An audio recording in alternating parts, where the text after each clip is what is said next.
ಈಗ ಹೈಕೋರ್ಟ್ ಕೋರ್ಟ್ನಲ್ಲಿ FIR ಅಂತೇಳಿ ಫೈಲ್ ಮಾಡಿದ್ದಾರೆ. ಆ ಕೇಳೋ ಪ್ರಶ್ನೆಗೆ ಇವತ್ತಿನ ತನಕ ಸಿದ್ದರಾಮಯ್ಯ, DK ಶಿವಕುಮಾರ್ ಮತ್ತು ಪರಮೇಶ್ವರ್ ಅವರು ಉತ್ತರ ಕೊಟ್ಟಿಲ್ಲ. 21ನೇ ತಾರೀಕು ಈ ಎಲ್ಲ ಕ್ಲಿಪ್ಪಿಂಗ್ಸ್ಗಳು ಪೆನ್ಡ್ರೈವ್, ಮೊದಲನೇ ಪೆನ್ಡ್ರೈವ್ ಬಂದದ್ದು 21ನೇ ತಾರೀಕು. 21ನೇ ತಾರೀಕಿನಿಂದ ಪ್ರಜ್ವಲ್ ರೇವಣ್ಣ ಹೋಗಿದ್ದು 27, 28ನೇ ತಾರೀಕು. 2 ದಿವಸ ಏನು ಕತ್ತೆ ಕಾಯ್ತಿದ್ರು ನೀವು, ಉತ್ತರ ಕೊಡ್ತಾ ಇತ್ತು. ಯಾಕೆ ಅವ್ರ ಮೇಲೆ FIR ಮಾಡಿ ಅವ್ರನ್ನ ಡಿಟೈನ್ ಮಾಡಲಿಲ್ಲ ನೀವು?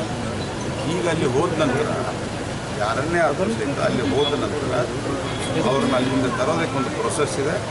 ಭಾರತ ಸರ್ಕಾರ ಆ ಕಾನೂನಿನ ಪ್ರಕಾರವಾಗಿ ಏನು ಪ್ರೊಸೆಸ್ಸನ್ನು ಮಾಡಬೇಕು ಎಲ್ಲ ಮಾಡಿ ರಾಜ್ಯ ಸರ್ಕಾರಕ್ಕೆ ಸಹಕಾರ ಕೊಡಲಿಕ್ಕೆ ತಯಾರಿದ್ದೇ ಇದೆ. ಅದರ ಪ್ರಶ್ನೆ ನಾವು ಬರೋದ ತಕ್ಷಣ ಹಾಕಬೇಕು, ಅದಕ್ಕೆ BJP ಮೇಲೆ ಅದನ್ನು ಹಾಕಬೇಕು. ಈ ಒಟ್ಟಾರೆ ಯಾವುದು ಗೌಡ ಸಮುದಾಯದ ಅಥವಾ ಒಕ್ಕಲಿಗ ಸಮುದಾಯದ ಓಟಿವೆ ಅದರ ಚುನಾವಣೆ ಮುಗಿದ ತನಕ ಆ ಪೆನ್ಡ್ರೈವ್ ಮೇಲೆ ಕ್ರಮ ತೆಗೆದುಕೊಂಡಿದೆ. ಈಗ ಅದನ್ನು ಭಾಳ ದೊಡ್ಡ ಸದ್ದು ಕೇಂದ್ರ ಸರ್ಕಾರದ ಮೇಲೆ ಹಾಕಲಿಕ್ಕೆ ಸದ್ದು ಮಾಡುವ ಪ್ರಯತ್ನವನ್ನು ಮಾಡ್ತಾ ಇದ್ದಾರೆ. ಇದು ಅತ್ಯಂತ ಗಂಭೀರವಾದ ಪ್ರಕರಣ. ಪ್ರಜ್ವಲ್ ರೇವಣ್ಣ ವಿಚಾರಣೆ ಎದುರಿಸಲೇಬೇಕು ಮತ್ತು ಮಾಡಿದ್ದೇ ನಿಜವಾದರೆ ನ್ಯಾಯಾಲಯದಲ್ಲಿ ನಾಳೆ ಸಿದ್ಧಗೊಂಡ್ರೆ ಅತ್ಯಂತ ಕಠಿಣವಾದಂಥ ಕ್ರಮ ಆಗಬೇಕು. ಇದ್ರ ಬಗ್ಗೆ ಯಾವುದೇ ರೀತಿ ಒಂದು ಅನುಕಂಪ ಯಾರಿಗೂ ಇಲ್ಲ. ಅದರ ಪ್ರಶ್ನೆ ಇರೋದು ಕರ್ನಾಟಕ ಸರ್ಕಾರ ಇದರಲ್ಲಿ ತನಿಖೆಗಿಂತ ಹೆಚ್ಚು ರಾಜಕಾರಣವನ್ನು ಮಾಡಲು ಹೊರಟಿದೆ. ಸರಿ,